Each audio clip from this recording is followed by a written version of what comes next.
Live from Tel Aviv, two nice Jewish boys, Eitan Weinstein and Naor Minninger. And today we're live from Jerusalem, actually. Jerusalem, the holy city. Yeah, so exotic for me. Yeah? Yeah. I mean, Yad Eliyahu is pretty exotic. True, but you know how it is. Yeah. The Oriental. It's nice to get a change of atmosphere, though. Yep. What's up, Eitan? I'm doing good. How are you? I'm great. Good. So today we're joined by Dr. Deborah Lipstadt. Dr. Deborah Lipstadt is currently the Dorot Professor of Modern Jewish History and Holocaust Studies at Emory University in Atlanta, Georgia, where I just so happen to be from at one point in my life. Yeah, you've been all over the place. Yeah. She's written several critically acclaimed books, including Denying the Holocaust, The Growing Assault on Truth and Memory. She's in Israel as the special guest of honor at the Jewish Film Festival. The festival opens tonight with the premiere of the film Denial, starring Rachel Weisz, and it portrays one of the seminal moments in your career and your battle against Holocaust deniers. Correct. It was a change in my, not just in my career, but in my life. It changed my life in a great way. That's amazing. Yeah. So we're going to get to that, but I have a question for you to start out with, and Naor didn't like it so much, but we'll see how you feel about it. If I don't like it, I won't answer it. I'll answer another That's question. Good. But I want to know, when was your first encounter with the concept of truth? And, you know, there's that, it's kind of an important, I guess, phase in the development of childhood where we learn that, like, the truth is kind of this thing we can play with. You know, we lie to our parents. We say, you know, we brushed our teeth when we didn't brush our teeth. Right. I wonder if you I don't. remember. That's a great question, and I think it would take too many years of psychotherapy for me to remember that. I don't remember. I do remember my first encounter with Holocaust denial. Okay. It was in the beginning of my teaching career in the early 70s, when you two probably weren't even glints in anybody's imagination. And I was teaching at the University of Washington in Seattle, and Professor Yehuda Bauer, who's very well known here in Israel, one of the top scholars on the history of the Holocaust, if not Israel's most prominent scholar. Though probably Shaul Friedlander has to be included in that, but that's for another conversation. We'll list them on the post. Right. There's some terrific scholars here, but Yehuda was visiting us in Seattle as our guest for a week. Mm-hmm. And I was sitting in the home of a colleague of mine, Professor Edward Alexander, going to have a light bite with Yehuda and Eddie and his family. And Yehuda told us that he'd come from South Africa and he had encountered Holocaust denial. And he handed me a booklet on it. And I looked at it and I said, "It's a shtut. It's crazy. It's like the earth is flat. This is ridiculous." And I sort of disregarded it. I threw the book. I remember throwing the book on the couch, you know, in sort of I don't really think this is very important. Right. I laughed. I said, who would take these guys seriously? If that was about, did you know. I would say that was probably 76, 77, something like that. Then fast forward a little less than a decade, and my first book on the Holocaust had come out, which is Beyond Belief. It's the American press coverage. What could Americans have known, and when could they have known, and how did the press treat it? And the book had been very well received. And I was here in Israel, I think, lecturing about the book. And I went up to Har HaTzofim to visit Yehuda and his colleague Yisrael Gutman of blessed memory, who was also a fabulous, very fabulous, maybe the wrong word, a substantial scholar of the Holocaust, particularly on Poland and Jewish life in the Warsaw Ghetto, where he had been. And they sat me down and they said, "Deborah, what's your next project?" I said, "I really don't know. I'm a little disturbed by that. I haven't figured it out, but the book had just come out." So they said, "We have a suggestion for you."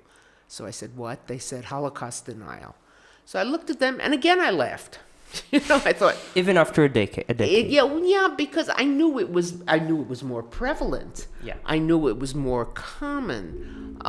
Actually, my encounter with Yehuda in Washington probably was earlier than that. It was probably 75, so it was right before it had begun to spread. Because now I knew it was more prominent. There was an institute in California dedicated to Holocaust denial. They had a journal. They were much more common. But what surprised me then was not its existence. My first encounter, I was surprised by its existence.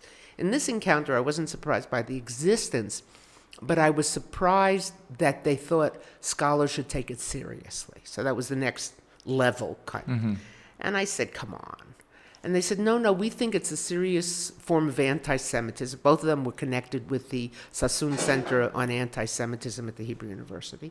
They said, we think it's a new form of, or a unique form of anti-Semitism and a classic form at the same time.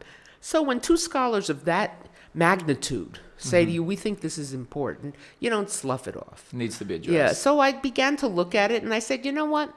I don't have another project on the table right now. My schedule just so happens to be clear. Well, open in terms of research. Here they are wanting me to do it, wanting to support me from the Sassoon Center. I said, I'll spend a year or two on the topic. I'll write a book. With that finished, you know. And little did I know it would change my life. Yeah. That's interesting. So you were gently pushed towards that career-changing event. Exactly. But So- what I understand is that actually, it's funny that you were reluctant and you had doubts about it, because in your book you talk about the fact that after the book came out in the late 80s, then it was Closer to the mic. It was mic. criticized by your fellow academics By for, some. for being kind of you're taking these guys too seriously. Well, some people reacted that way. They Yeah. were pleased with the scholarship. They said they learned a lot. But they used to say to me, Deborah, you're taking these guys too seriously. And I said, if you read the book carefully and everything I've written about deniers in all these years, even through the trial and even to today, I never say, you know, a la Chicken Little, dear me, the sky is falling. Oh, my God, there's so many deniers out there. They're going to change the whole history. I have never believed that, and I still don't believe it. There are more people who don't know about the Holocaust than who don't believe it happened, though they're ripe for deniers. They're fodder for deniers. Yeah. There are more people, at one point in the United States, there were more people who believed that Elvis was alive than believed the Holocaust didn't happen. So if that's what we call a chatzi nechama, half a consolation if you're from America. But in any case, you know, I've never been an oi gewalter, as they say. Oh, my Yeah. God, it's terrible. But I do think it's a serious phenomenon. And I think it's particularly serious because it's tied, for two reasons, actually. A, it's completely tied up with anti-Semitism, because it is anti-Semitism at its core. It is. It is, absolutely. And I'll come to that in a minute. Let me get to the other thing. And because today we have what's called softcore Holocaust denial, where people are not denying the Holocaust itself, but they're saying, oh, the Jews are always talking about it. They're always referring to it. the numbers. Let's put it behind us, Let's maybe. put it, yes, let's not play the Holocaust card. Enough already. And that's not someone who's saying it didn't happen, but that's someone who's saying, oh, it's not so important. And I sometimes when I see that, you know, if I encounter the person directly, I'll say to them, would you ever say to an African American, enough about slavery already? We've heard enough about slavery. It was over. Probably who would say it to him. Some of them might, but some of them wouldn't, because sometimes you hear it from enlightened, intellectual, liberal, with small L, thought people in the academy. Oh, we've heard enough about Holocaust. And they would never say that to, and nor should they, or would they say to an Armenian, you know, we've heard enough about the Armenian genocide. So, you know, people were more I wouldn't say critical, but they were skeptical about my devoting academic energy, scholarly energy to what they called flat earth theorists, historical flat earth But theorists. Eitan, as you set up your phone so that it won't close, I'll ask you, Professor Lipstadt, about the deniers. So who are they? Like the typical denier, how would you define him? How would you portray him? Yeah, him. Your typical denier. You know, your average denier. It's hard to know. First of all, I'll go along with the him, though there are some hers. You know, and you know, But generally, it's generally males. it's males. Now, by and large, when we're talking about hardcore deniers, such as David Erving, who sued me in the story that's depicted in the movie Denial, those deniers would say, oh, there were no gas chambers, there was no plan to kill the Jews, Hitler was the best friend the Jews had in Germany. That's what David Erving likes to say, said at one point. And who are those people? They're generally far right-wing, very conservative, and I don't mean politically conservative, but extremist. They're generally also racists. And they are... Caucasians? By and large. And And for instance, David Erving had total contempt for what was happening in England. With, he said, I turn on the TV and I see one of them reading our news to us. And who was the them? He was referring to Trevor McDonald, Sir Trevor McDonald, a very prominent BBC newscaster. Not BBC, but a British newscaster. But he's a black man.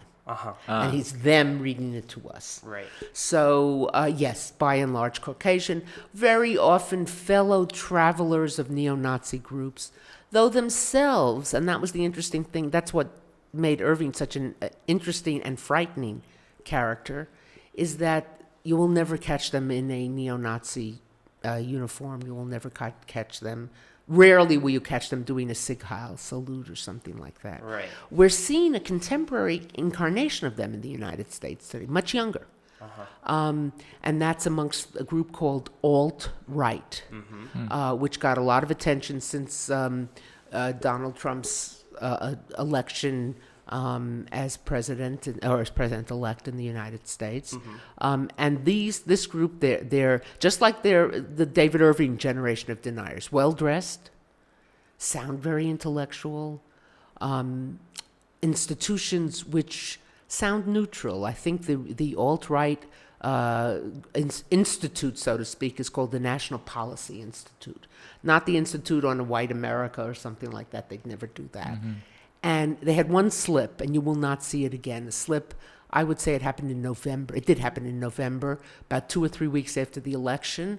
And if you go to, if your listeners, Google Atlantic Magazine, they were there and they taped it, where the leader, Richard Spencer of alt-right, a young man with the University of Chicago degree, stood up there and raised his arm in a Nazi salute and said, "Hail Trump voters, hail Trump, hail," and it was, but you'll never see that again. But that's in They won't let it be seen. That's in the Western world. What about the Eastern Arabic world? In the Arabic world, which is, I'm glad you added that, in the Arabic world and the Muslim/Arab world, because that's not all Arabs, as you well know. Yes. Iranians are not Arabs, for right. those who don't. Right, Iranian, Indonesian, Malaysian, etc. You find hardcore denial alive and well. Either the Jews made this up to get a state of Israel, because, there's a problem, certainly for Arab Muslims, there's a big problem with the Holocaust as a fact, because here you go and you say that between 1941 and 1945, 1 out of every 3 Jews was killed. And you go and you say, and one of the things that typifies it, even amongst Jews, which I don't know is entirely accurate, they went like katzon latevach, they went like sheep to the slaughter, which I think, again, is not fair and not true, but that's the perception. Yes. Then comes 1948. 3 years later, we're sitting here in Jerusalem. We're looking out at Mount Zion. 3 years later, they defeat 5 Arab armies? Yes, about so 5. 5 Arab armies. So how are these people who, but 3 years earlier... Ashes of men. Ashes of men and women. Yes. People, 1 out of 3 is every killed. And then they turn around, they're able to defeat... So either there's something like someone gave them a superwoman pill and they suddenly changed their entire entity, or we were so weak and which is not an option. Inept, right? So, or we were so weak and inept that we couldn't fight them, which if you're trying to build up Arab pride is impossible. So you say they made it up. So I wonder where do you think this because, the Holocaust denial is a tool that's used it's a tool of anti-Semitism. Where does this obsession come from? Why have you ever tackled that? I have tackled it, and often I tackle it, but I stay away from it. I'll give you an example. A few nights ago, I was speaking at an event sponsored by the American Embassy here on Holocaust denial, and someone raised their hand, intelligent person, and said, "How do you explain David Erving's anti-Semitism? He had seen the movie, he knew my book." He said, "How do you explain it? Did he have some encounter as a child or something?" And I said, "I'm reluctant to answer that. Because first of all, it takes you into the realm of psychohistory, and I'm not trained as I may be a consumer of psychology, but not trained as a psychologist or psychoanalyst. But more importantly, anti-Semitism, just like racism, is a prejudice. Think about the etymology of the word prejudice. Prejudge. I've made up my mind. Don't confuse me with the facts. It's irrational. It doesn't make any sense to say, I see an African American in the United States. I see an African American. I see someone who is, and I'm putting this in big quotation marks, shiftless and lazy. You know, again, quotation marks, a welfare cheat, which are the stereotypes of African American, racism about African Americans. Or I see an Italian, oh, must be mafioso. Or I see a pretty young blonde girl on campus, she must be dumb. Because that's the stereotype. It's as vindictive as the other stereotypes. Or I see a Jew, and I see someone who's powerful and conniving and untrue and money hungry. In other words, to look for a rational explanation to someone's prejudice, be it anti-Semitism, be it racism, be it misogyny, be it homophobia, is to take an irrational sentiment and give it a rational meaning. For instance, if you had ever been cheated by someone with blonde hair, would you go around the rest of your life if you went around the rest of your life hating blonde-haired people, everyone would say... I would. Well, everyone would say you're crazy, you know, and rightfully so. I would say it too. Thank you very much, even though it's very nice to be on your program. But so I'm reluctant to look for that. Okay. I think one of the ways, and in this anti-Semitism differs from racism. Anti-Semitism is part of the conspiracy theory. Racism says the person of color, so to speak, African American, whatever, the black person, whatever, wherever you may be, the non-Caucasian, you know, and in the eyes, of course, of the anti-Semite, Jews are not Caucasian, but we'll leave that aside for the moment. The non-Caucasian person is lesser, and they're going to infiltrate us, and they're going to bring us down. That's the racist perspective, Weltanschauung, as we call it, worldview. The anti-Semitic worldview is a flip of that. It's a conspiracy theory. The Jew is powerful. I'm the weak. Powerful and weak at the same time, yes. But when you're drawing the powerful part, the Jew has a unique ability, conniving, manipulative, a unique ability to do damage to us. Right. And this small group, take it back to Holocaust Denier. I'm the victim, and he or she's the perpetrator, Yeah. but I'm the majority. And we're innocent, you know. And if you take it back to Holocaust denial, you take this number of people, relatively small number of people, somehow they're able to convince the whole world through threat, through manipulation, through devious tactics, to adopt this myth, again, quote unquote myth, of the Holocaust, to plant documents, to plant evidence, to get a sovereign country, Germany, to say we did it. Not only to say we did it, but to pay billions in reparations. And there goes right to the anti-Semitic myth.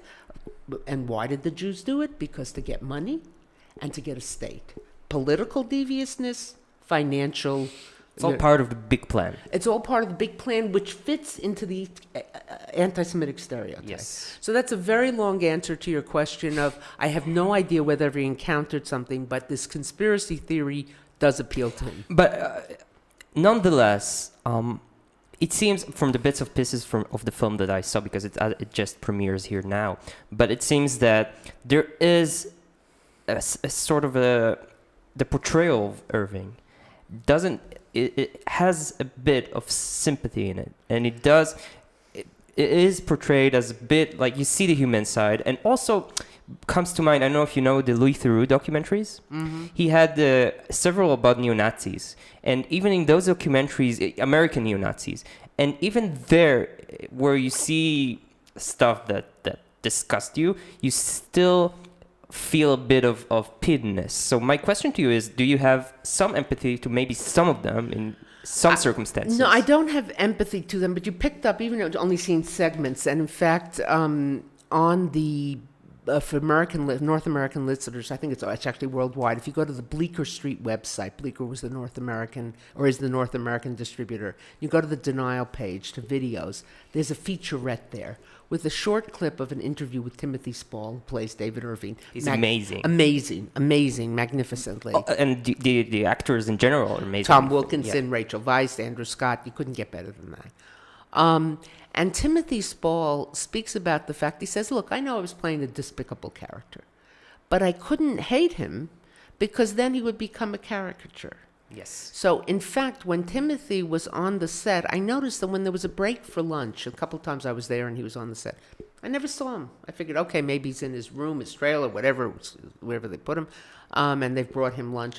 But in the interview, he says, or in one interview, I don't know if it's the particular interview on the Bleecker Street site, he says, I didn't mix with the other characters. I just found myself sitting in a darkened room. He didn't say, like, prepare a darkened room for me. He said, I found myself sitting in a darkened room because I had to stay in character.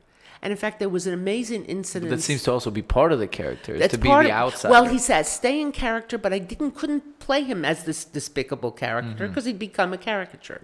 And even David Hare, the gifted screenwriter and the writer of the screenplay, David Hare, there was an incident which I thought he might include because it was so amazing. Everybody in the courtroom, the 300 people packed into that courtroom that day, or 200 people, whatever it was. And we were just, everyone collectively held their breath when it happened. In his closing speech, David Erving looked at the judge, and instead of saying, your lordship, he said, mein Führer. Wow. And there were leading journalists were there because it was a closing day. Everyone heard it, and there was and he quickly corrected himself. It did not make it into the transcript, but hundreds of people heard it.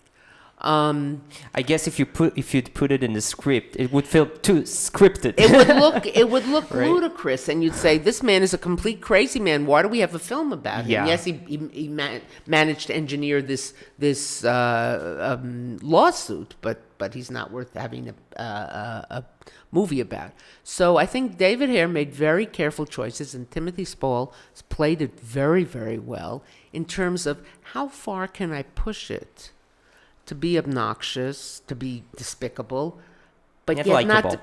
not likable so much, but not to be a caricature. Mm-hmm. So how do you feel about it?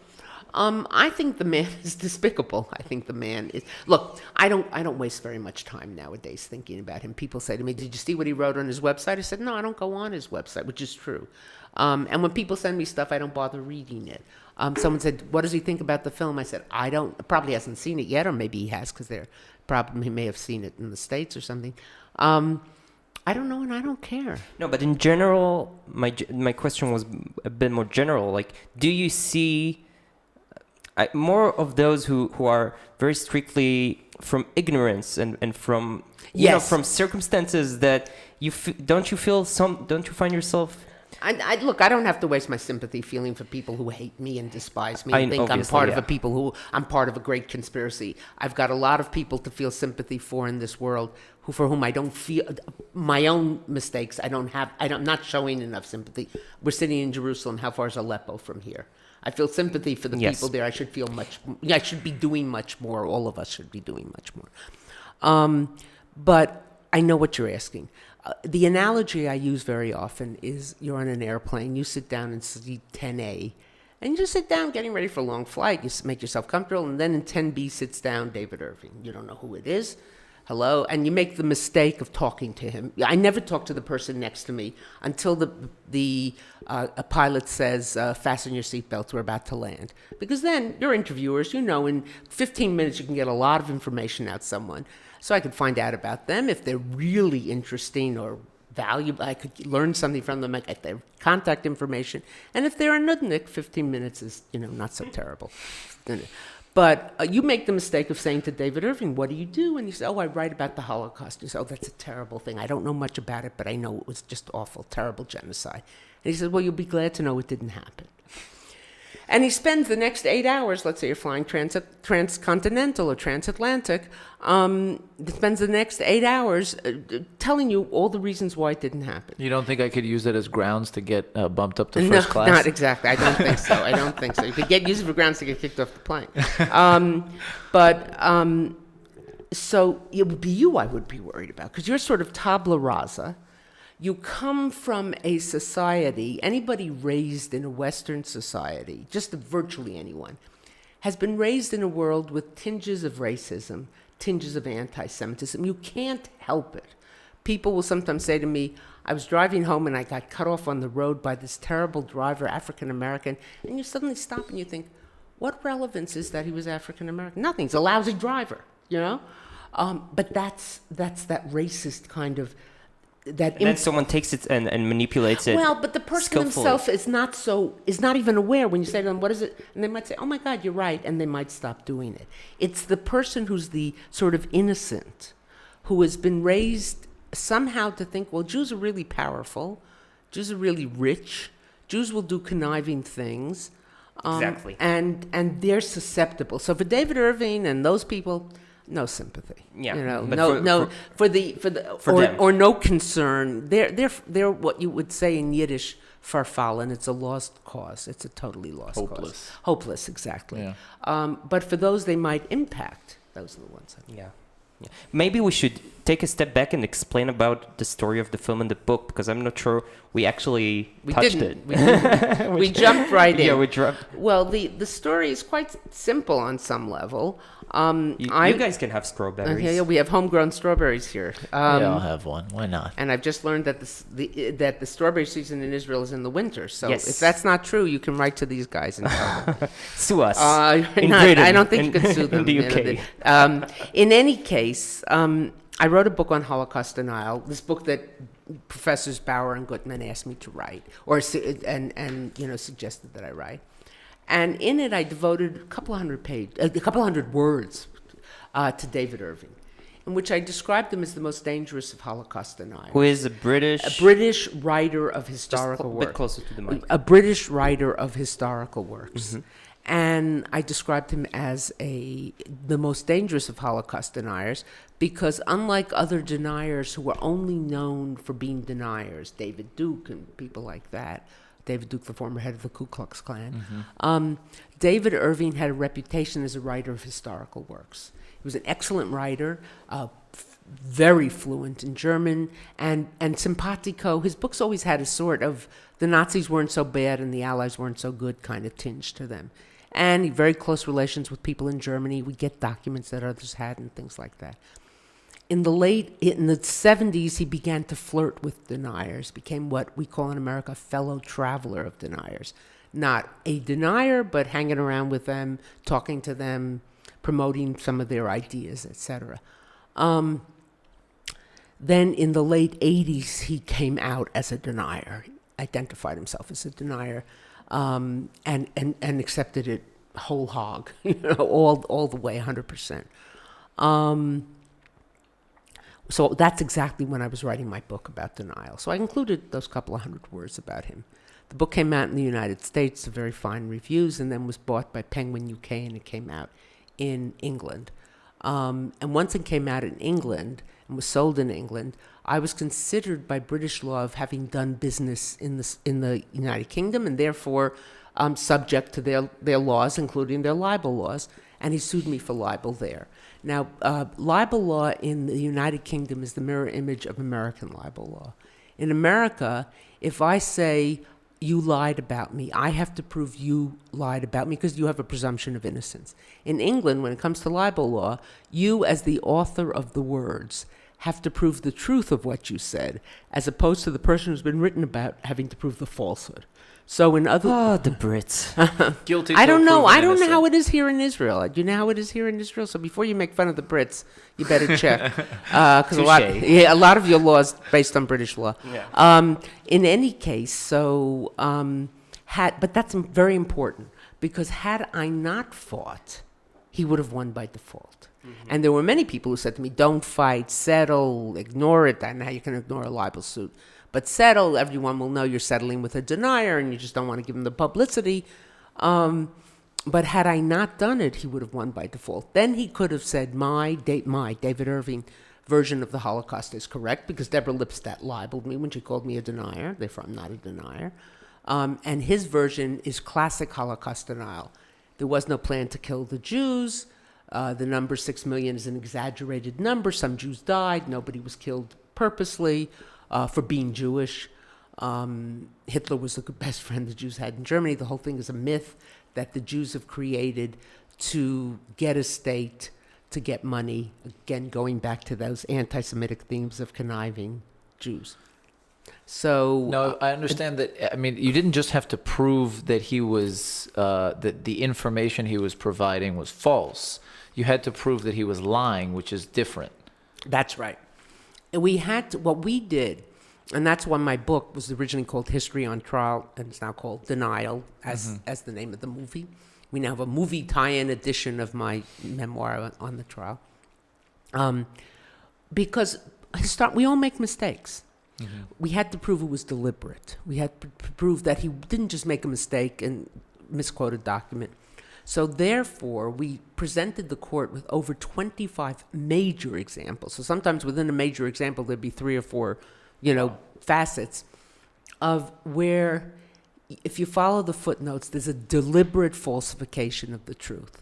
He put someone at a meeting who wasn't at a meeting. He said the person spoke to Hitler and Hitler made him do this, that, or the other. That person never saw Hitler that day. He says Hitler sent out a message on Kristallnacht to stop the violence. But how do you prove that it's deliberate? Well, first of all, if you give enough examples, and all your examples move in the same direction. We use the analogy of the waiter. The waiter who shortchanges his customers. If it's a mistake, sometimes he'll shortchange the customer, sometimes he'll shortchange himself. If he consistently shortchanges the customer, then you say this is not a mistake, this is a pattern. And that's what we showed. We showed over and over again that he would take a document and completely switch its meaning, switch the sequence of events, add words, change a word, leave a word out, which totally changes the meaning of what was being said. And sometimes when I teach about this at the university, at Emory University, and I want to show students this, they think, oh, this must be very hard to do. I say, take a newspaper article, any newspaper article you want, and with leaving out words, adding a word, not whole sentences and not whole, adding a word, in front of a noun or something, or changing sequence, change the meaning of the article. And they all think, oh my God, this is going to be really hard, and they find they can do it in no time.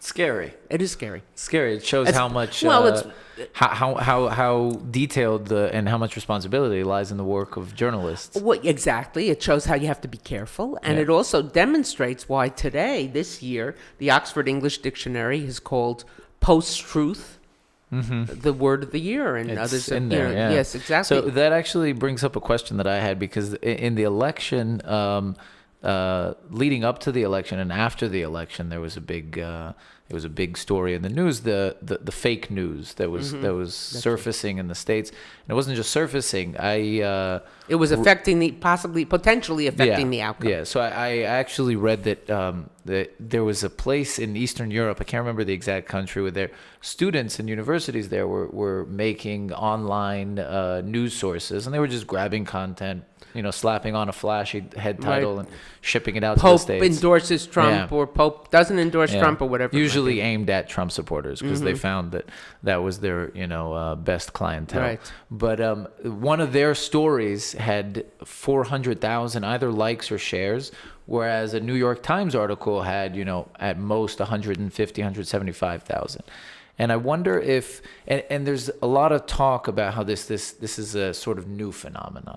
It's not an entirely new phenomenon, but it has a new medium now. Yeah. Cars were not a new phenomenon, but then you built superhighways, and cars could get places from one end to the other much faster. Yeah. So you've had false news for a long time. Think back to the Dreyfus case, the libel, the treason charges against Alfred Dreyfus in France at the end of the 19th century, beginning of the 20th century, where things were made up. But now you have a social highway, information highway, super highway, that the information goes from one end to the other in, a second. Yeah, but on the other hand, it also makes the truth more accessible. Yes, absolutely. I'm not beating up on the internet here. I mean, we're sitting here using a modicum or a vehicle of the internet to broadcast this interview and this discussion. Yeah. I'm just saying that it changes things, and it gives journalists, and not just journalists, consumers of information, a much heavier responsibility. And people can't just say, I read it on the internet. Or sometimes very intelligent people will speak, I saw that when someone said to me about Hillary Clinton, I saw that she's not well and that she's really sick. And I said, where did you see it? Oh, I saw it someplace where people are talking about it. I said, where did you see it? Who said it? What information did they have? And the person thought, oh my God, she's a real Clinton supporter. Wasn't that I was a Clinton supporter, but that wasn't the cause. I want people to pay attention. This gift we have of the internet, which allows us to research things, to look up things, to find things in a way that we never could before, also comes with a responsibility to be careful about what we say and the news we spread. Because as you said just a moment ago, where, the story, some false story coming out of Eastern Europe from these kids got 400,000 hits, and the New York Times story correcting it got 100,000 hits, just using the numbers loosely. What's also been shown is that the fake news story will have a much greater impact than the correction. So you print a correction, and people read it, and they forget that it's a correction. They think they're reading.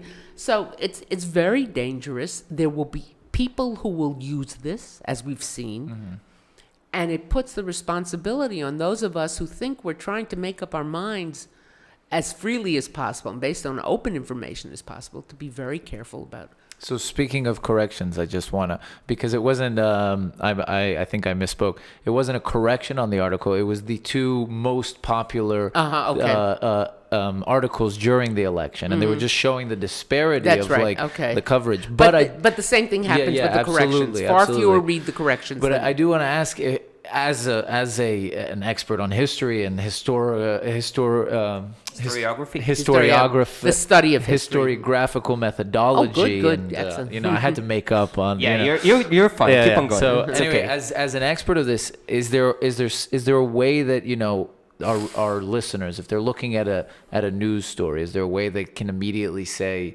hey, this is suspect. Yes, this is suspicious? there was recently, I wish I could pull it up, and possibly if I, turned on my phone, which we've turned off so it won't disturb the broadcast. There was an article about 2 weeks ago in a teenage magazine on how to, I'll get it for you so you can post it or whatever, on how to think about these stories. What's the site that's putting it up there? Is it a .com site, or is it a kind of site that you've never heard of? Who's being cited? Who's saying it? What proof are they offering? Are other normal mainstream media sites also reporting this? I'll give you an example, which I think might be of some interest to your viewers. A very disturbing example.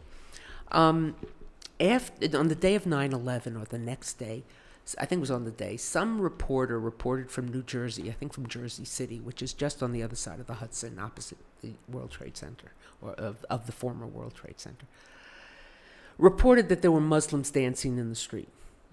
Within a few hours, he retracted the report. He knew he had gotten misinformation and it wasn't true, but the report went viral.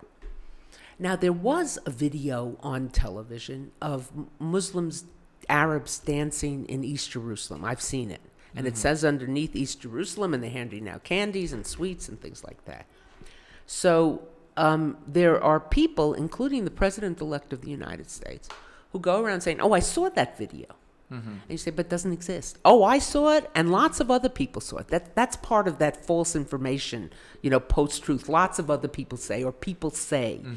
And even Breitbart News, which can't be accused of being a liberal, media outlet, says there is no evidence for that video existing. They won't say, it seems to me they won't say directly it's untrue, but they're saying there is no evidence for that video.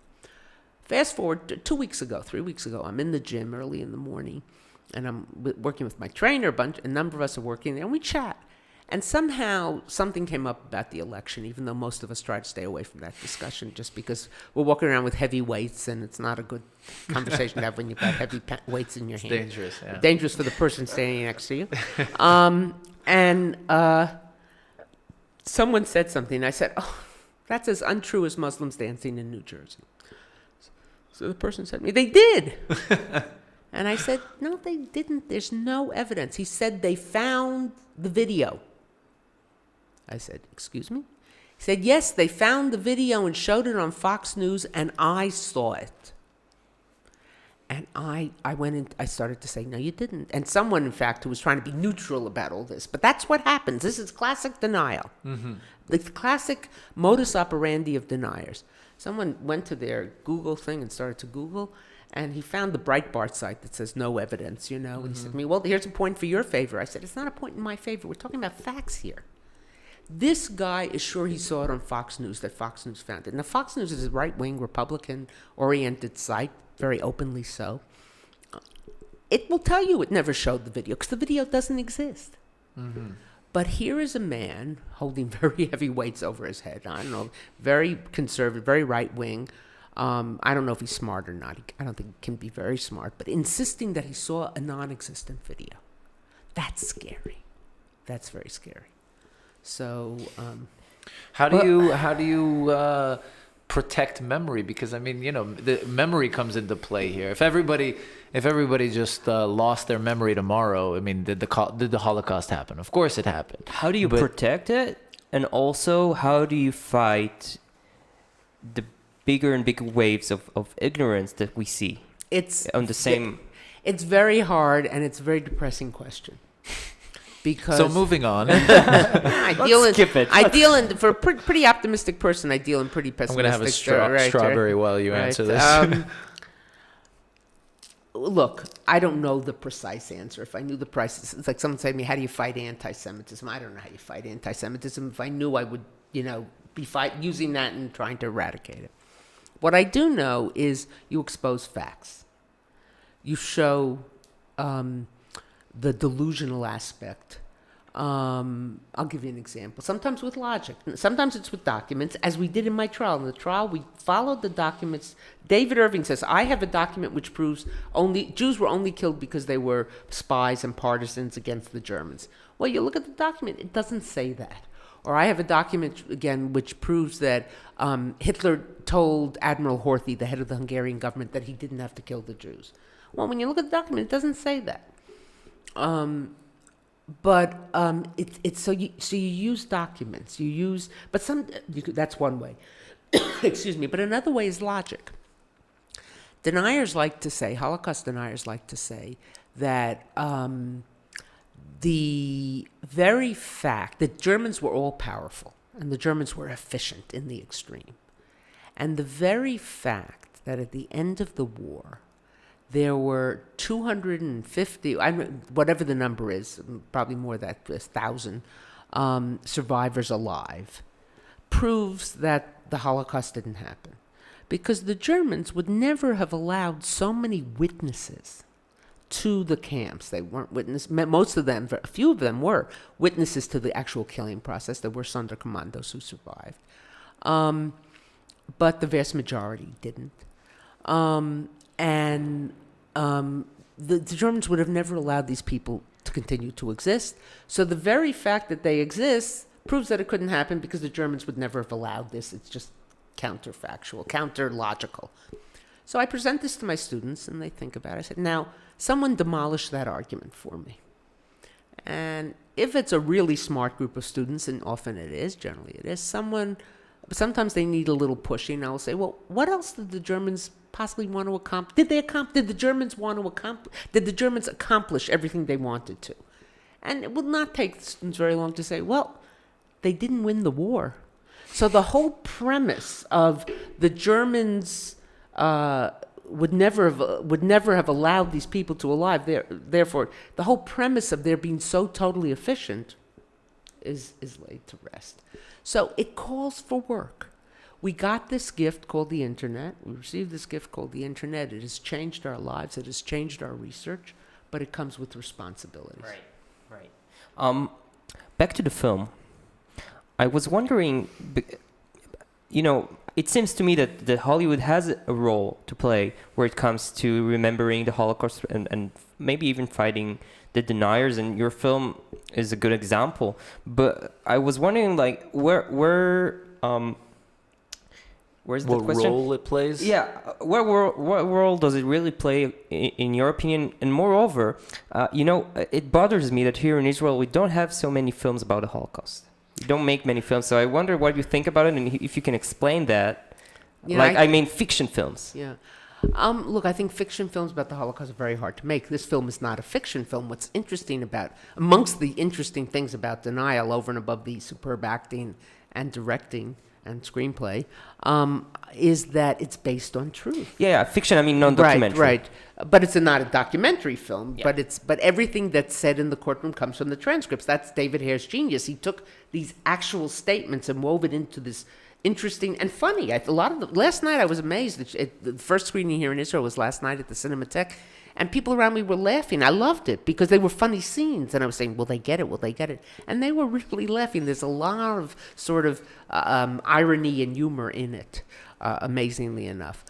I can't comment on Israeli films of fiction films. I mean, I know Israeli films. I watch lots of Israeli films. I watch lots of foreign films, but it'd be hard for me to really comment in that way. Sometimes it's hard to make films about something that is very close to you. Here's me surmising. This is simply my mind wandering, which I wouldn't stand behind it with very much, but my mind I would, but not with this opinion, with this thought. But it could be that in Israel, it's been so around you, with Israel, of course, having the highest proportion, raw number of survivors. So many memorials, so much mention of it, and sometimes even, and I say this very carefully, potentially over-mention of it. Not that Here we call it the Festival of the Holocaust. Well, I think I wouldn't use that term. I It's find that offensive. Of course, I bring it up because you hear it. But I want to say quite clearly that there be no mistake. I find that offensive, and anybody who would say that, I would walk out on them probably, or beat them up or whatever verbally. You can be critical without being offensive. True.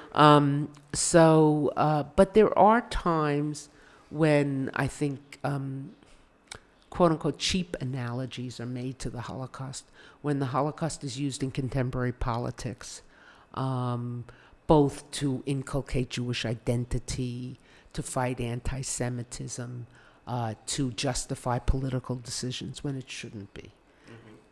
Things can be bad. Things can be very bad. A decision can be made that's terrible, but you don't have to compare it to the Holocaust. And we have someone in my country who may soon become a very prominent person in Middle Eastern politics, who has compared a left-wing political group, with which I have a lot of difference, to capos. Our next ambassador. Our next ambassador. Yeah, you're ambassador in our country. Yes. Right, exactly. Now, you can disagree with J He said J Street is our capos. Are like capos. Yeah. And he stood by it. He was given a chance now to retract it. And you can say, you can disagree with J Street on everything. You can think their policy is wrong, their approach is wrong, etc. But to compare them to capos, come on, that's an extreme. Well, if Bibi says the Iranians are like Hitler and the Holocaust, so it doesn't doesn't seem so far-fetched all of a sudden. I would not question that there aren't some Iranians who would like to see the destruction of the state of Israel. One bomb, boom, finished. Even the president, talked about. Yesterday, the Pakistani, and I don't know if you heard about it, said the Pakistani Minister of Defense said we're going to nuke Israel. But yeah. So, and that's pretty serious. Yep. That's pretty serious. And you only told me now? And you have leaders, I forget, it was of Hamas or Hezbollah, who said, we'd like all the Jews to come to Israel because then it'd be easier to wipe them out. That's serious stuff. That is very serious stuff, and it's not to be diminished. But, and that comes probably the closest to a Hitler analogy. But I would rather leave it to others to make the analogy and to say, Hitler or no Hitler, such a statement is outrageous, dangerous, contemptible, and deserving of the most extreme criticism by everyone, irrespective of where you stand or where you live or whatever. We have to be careful of those kind of analogies. Look, kids in more my generation, the first post-Holocaust generation, and not in my house, not in my home, it was never like this, but and often, the specter of what the Nazis did was raised to accomplish all sorts of things. Things can be bad, things can be dangerous, anti-Semitism can be bad without drawing analogies. Now, sometimes maybe you should draw an analogy, but we have to be careful. Yeah. But there's a slight it's probably not a contradiction. I guess it's in my misunderstanding of it, but I want to clarify, because in the beginning you said let's not shy away from the relevance of the Holocaust in history, and we should talk about it, and we should talk about the implications it has in Absolutely. the present. And, a lot of the times it's like they say, the second you bring up Hitler and the Nazis, you've lost your argument.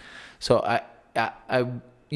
obviously, God forbid not to draw analogies, but where's the line where there is no, I can't give you an exact line, and if you do want a find, line. if you find, there was a famous writer who once said,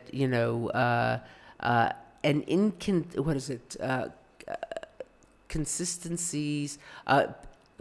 Consistency of the hobgoblins of small minds, like someone who is always consistent. He's got a small mind, I am not always consistent. Yeah. And sometimes you're inconsistent, so, but at the same time, I don't know that it's such an inconsistency. What I'm saying is that I think the Holocaust has definite relevance. Sadly, the never again slogan is really again and again and again. Think Cambodia, think Srebrenica, think Rwanda, think Darfur, think Sudan, think Aleppo. It may not be a Holocaust. You could say, oh, well, if you look at it from historical perspectives, and I agree with that, it's not precisely a Holocaust where you wanted to wipe out not just the people in a certain area in Rwanda. If you were a Tutsi and you weren't in Rwanda, you were safe. If you were in Rwanda, you were subject to the worst kind of annihilation. Any kind of annihilation is bad. But it's bad enough. Srebrenica, they murdered 15,000 Muslim men and boys. The UN, thank you very much, pulled out. The Dutch peacekeepers pulled out. And the Serbs went in and killed them, murdered them. That's the kind. So you might say, well, it's not a Holocaust because they weren't murdering all the Muslims in the area or whatever it might be, but it's bad enough. It's bad enough. So I think there's a lot we can learn from the Holocaust. I didn't like the analogies. I I was not a supporter of Trump at all. I was an opponent. I thought he was dangerous, and still think there's much about him that is dangerous. But I didn't have to go running to make analogies to Hitler. I think that's dangerous too. So I think we have to use a scalpel as opposed to an axe. Well, that's it. I'm afraid we enjoyed it very much, and we would continue, but we can't. So I just would say that Israelis who listen to us are invited to go to the cinemas and watch the film. And yes, it'll open in Israel. A little plug here for the filmmakers because they worked so hard to make what I think is an excellent film. It opens in Israel on the 29th of. Oh, that's all right. That's all right.